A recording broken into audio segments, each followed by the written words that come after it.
Halo adik-adik, kali ini kita akan belajar kelas 4, tema 3, subtema 3, pembelajaran 1. Ayo cintai lingkungan. Pernahkah kalian berpetualang ke desa? Tanpa kita sadari, lingkungan alam memberikan manfaat bagi kehidupan kita. Nah, sekarang coba dengarkan cerita ini. Perjalanan ke desa. Saat liburan, Dayu, Udin, Siti, Lani, Beni, dan Edo bersepeda menyusuri jalan di sekitar sekolah. Tanpa disadari, mereka sampai di daerah pedesaan. Pohon-pohon menjulang bagai deretan raksasa berjajar. Ada pohon mahoni, pohon asem, dan pohon mangga. Pemandangan yang sangat indah.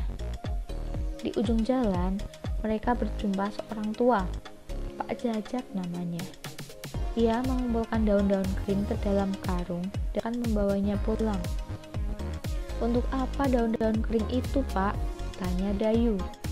"Untuk pembuatan pupuk kompos. Ayo, ikut babak kebun," jawab Pak Jajak.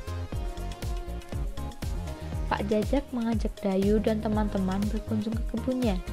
Di sana, Pak Jajak memelihara berbagai hewan ternak seperti ayam, bebek, kambing, dan sapi. Ia juga memelihara kerbau untuk membajak sawah. Pak Jajak bercerita bahwa daun itu bahan campuran untuk pembuatan pupuk. Caranya, sampah daun kering itu dicampur dengan kotoran hewan ternak, ditumbuk, dan didiamkan. Sekitar 2 bulan, campuran itu akan hancur menjadi pupuk alam yang disebut kompos. Pupuk kompos ini karena murah, mudah dibuat, dan sangat baik untuk meningkatkan hasil panen. Jelas Pak Jajak.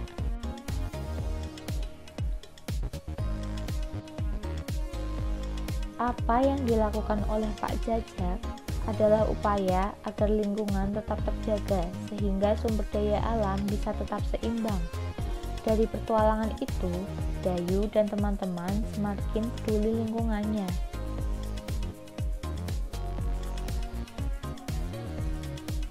Manfaat peduli lingkungan. Pertama, kualitas udara yang lebih baik. Kedua, lingkungan yang jauh dari berbagai macam penyakit.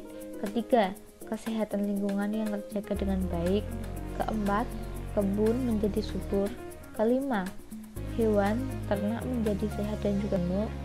Keenam, hasil panen berlimpah.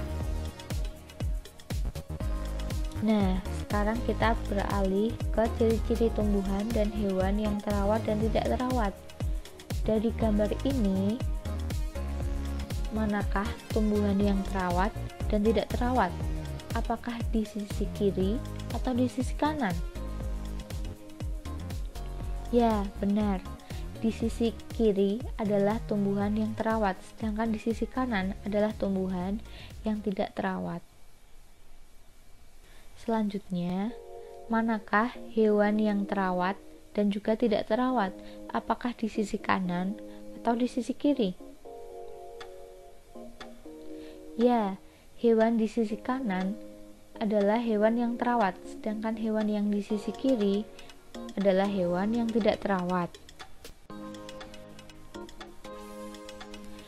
Ciri-ciri tanaman dan juga hewan yang terawat dan tidak terawat.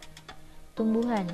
Ciri-ciri tumbuhan terawat umumnya yaitu daunnya berwarna hijau, bebas dari hama dan gulma. Daunnya tidak berlubang akibat dimakan hama. Sedangkan ciri-ciri tumbuhan yang tidak terawat yaitu batang atau daunnya layu. Daun berwarna kekuningan atau coklat dan dipenuhi oleh banyak hama dan tidak subur tumbuhannya. Sedangkan hewan, ciri-ciri hewan terawat yaitu bulunya bersih, tubuhnya tegap, bergerak lincah, dan juga jarang sakit. Sedangkan ciri-ciri hewan yang tidak terawat yaitu malas bergerak, baunya tidak sedap, banyak kutu di tubuhnya, dan bulunya kotor. Nah, sebagai warga negara, kita berkewajiban ikut menjaga dan melestarikan lingkungan alam agar terjaga kelestariannya adik-adik. Caranya dengan membiasakan diri bersikap peduli lingkungan, kemudian mengajak teman dan anggota keluarga melakukan hal yang sama. Jadi, bagaimana kondisi tanaman di rumahmu? Apakah tanamannya terawat? Lalu, apakah halaman rumahmu sudah bersih? Ayo coba jelaskan.